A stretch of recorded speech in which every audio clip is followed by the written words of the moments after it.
आपका स्वागत है आरईएस क्लासेज में। आज मैं आप सभी को चंपारण सत्याग्रह से संबंधित तथ्यों की जानकारी दूंगी।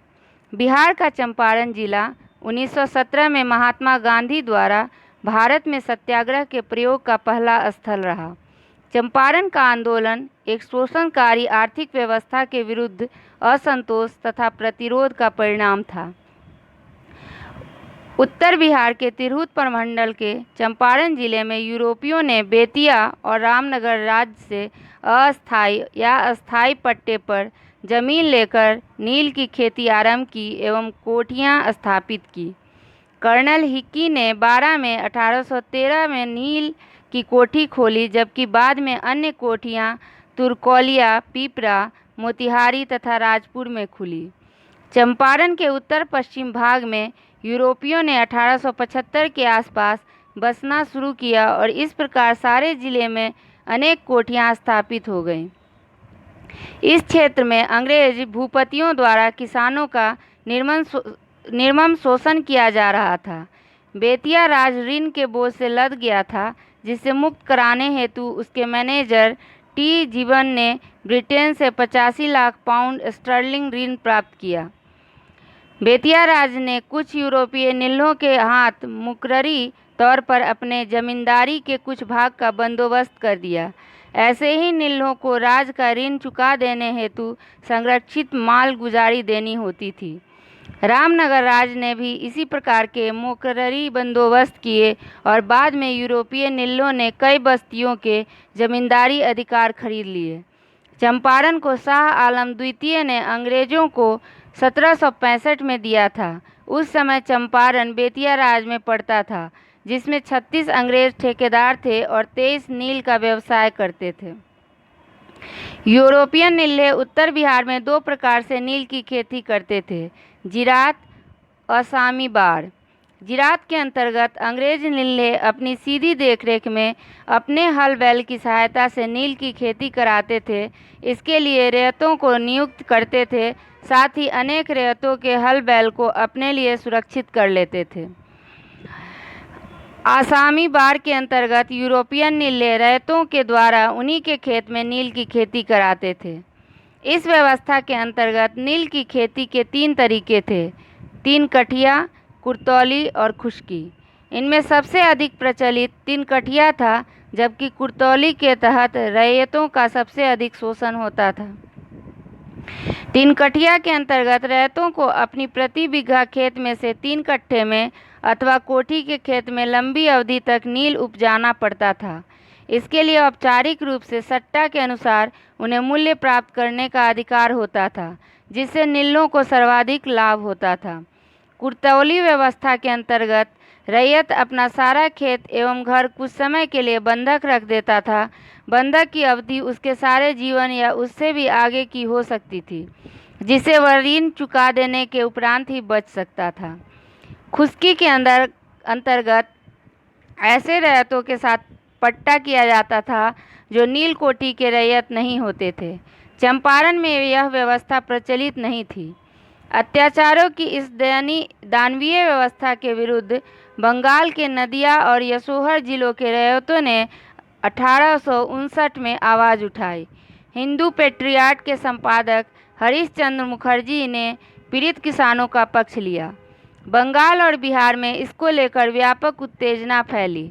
दीनबंधु मित्र ने अपने बांग्ला नाटक नील दर्पण में नील उत्पादन की शोषणकारी व्यवस्था का 1860 ईस्वी में सजीव चित्रण किया। नील दर्पण का अंग्रेजी में अनुवाद बंगला के सुप्रसिद्ध कवि मधुसूदन दत्त ने 1861 में किया। अत्याचार से त्रस्त होकर उत्तर बिहार के रैयतों ने 1867 में विद्रोह कर दिया।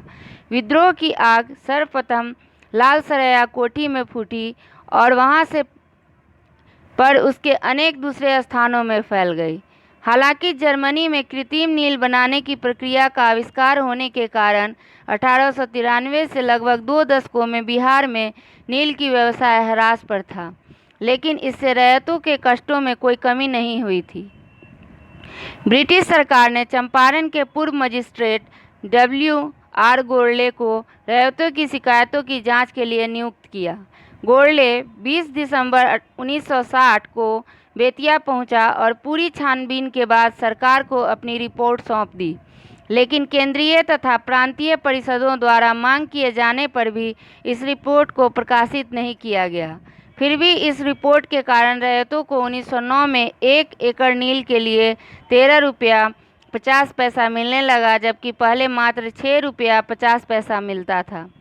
इसके अतिरिक्त जिन खेतों पर नील की खेती होती थी उसकी मालगुजारी नहीं ली जाती थी, लेकिन इस नियम को अधिकांश कोठियों ने कार्य रूप में परिणत नहीं किया। जब तक रैयत कोठी के लिए नील बोते रहे तब तक उनको नील के खेत सींचने के लिए पानी मुफ्त में मिलता रहा, लेकिन जब 1908 में कोठी ने नील बोना बंद कर दिया तब रैयतों से पानी के लिए प्रति बीघा 3 रुपया वसूला जाने लगा। इस पर वसूली का नाम पैन खर्चा पड़ा। चंपारण में महात्मा गांधी का आगमन। दिसंबर 1916 में लखनऊ में आयोजित भारतीय राष्ट्रीय कांग्रेस के 31वें अधिवेशन में बिहार के कई प्रतिनिधियों ने भाग लिया। इस अधिवेशन में बिहार प्रांत से संबंधित 2 महत्वपूर्ण प्रस्तावों को प्रस्तुत किया गया। पहला पटना विश्वविद्यालय विधेयक और दूसरा चंपारण के नीलों एवं उनके रैयतों के संबंध पर। ब्रजकिशोर प्रसाद ने एक प्रस्ताव प्रस्तुत किया जिसमें इन समस्याओं के निदान के लिए एक समिति के गठन की बात कही गई। चंपारण के किसानों के प्रतिनिधि के रूप में राजकुमार शुक्ला कांग्रेस के लखनऊ अधिवेशन में भाग लेने गए थे। नील संबंधी प्रस्ताव पर विषय निर्वाचनी समिति में वक्ताओं का चुनाव करते समय बिहार के प्रतिनिधियों ने महात्मा गांधी से बोलने का अनुरोध किया, लेकिन गांधी जी इसके लिए तैयार नहीं हुए क्योंकि उन्हें चंपारण के नीले रैयतों की कठिनाइयों की व्यक्तिगत जानकारी नहीं थी। कांग्रेस द्वारा चंपारण के प्रस्ताव को सर्वसम्मति से पारित कर दिए जाने के उपरांत बिहार प्रतिनिधियों विशेषकर राजकुमार शुक्ल ने गांधी जी से स्वयं चंपारण आने एवं वहां की दयनीय अवस्था देखने पर बल दिया। महात्मा गांधी ने मार्च या अप्रैल 1917 में चंपारण की यात्रा करने का आश्वासन दिया। महात्मा गांधी ने 16 मार्च 1917 को अपने पत्र में सूचित किया कि वह यथाशीघ्र चंपारण पहुँचे। राजकुमार शुक्ल 3 अप्रैल 1917 के बाद कोलकाता में भूपेंद्र नाथ बसु के घर पर गांधी जी से मिले। राजकुमार शुक्ल के साथ गांधी जी कोलकाता से 9 अप्रैल 1917 को प्रस्थान कर 10 अप्रैल 1917 को पटना पहुँचे और राजेंद्र प्रसाद जी के आवास पर गए। उसी दिन गांधी जी व राजकुमार शुक्ल मुजफ्फरपुर चले गए, जहां रेलवे स्टेशन पर भूमिहार ब्राह्मण कॉलेज के प्राध्यापक जेबी कृपलानी के नेतृत्व में छात्रों एवं अन्य लोगों ने उनका भव्य स्वागत किया। बिहार आने का गांधी जी का उद्देश्य चंपारण के कृषकों की स्थिति की जांच तथा नीलों से उनकी क्या शिकायतें थी, इस बातों का अध्ययन करना था। जांच शुरू करने से पहले गांधी जी प्लाटर्स एसोसिएशन के सचिव J.M. विल्सन से मिले तथा उनसे जांच कार्य में सहयोग करने का अनुरोध किया। मुजफ्फरपुर में एक गांव से लौटते हुए गांधी जी ने 14 अप्रैल 1917 को कहा कि भारत गांव के लोगों की दशा में सुधार नहीं होती तब तक सच्चा स्वराज्य नहीं हो सकता। गांधी जी ने 15 अप्रैल 1917 को बाबू धरणीधर और रामनवमी प्रसाद के साथ मोतिहारी के लिए प्रस्थान किया। मोतिहारी में गांधी जी गोरख प्रसाद नामक स्थानीय वकील के घर पर रुके तथा जसौली पट्टी गांव में गए, जहां एक रैयत के साथ दुर्व्यवहार किया गया था। चंपारण के जिला मजिस्ट्रेट W.B. हाईकॉक ने 16 अप्रैल 1917 को गांधी जी पर जारी अधिसूचना एवं सम्मान के द्वारा उन्हें चंपारण जिला छोड़ देने का आदेश दिया। धारा 144 का उल्लंघन करने के आरोप में गांधी जी को 18 अप्रैल 1917 को 12 बजे दिन में मोतिहारी के अनुमंडल अधिकारी के समक्ष प्रस्तुत होने का सम्मन मिला। गांधी जी ने मजिस्ट्रेट की अदालत में चंपारण छोड़ने के आदेश का उल्लंघन करने का अपराध स्वीकार करते हुए एक प्रभावशाली संक्षिप्त वक्तव्य दिया।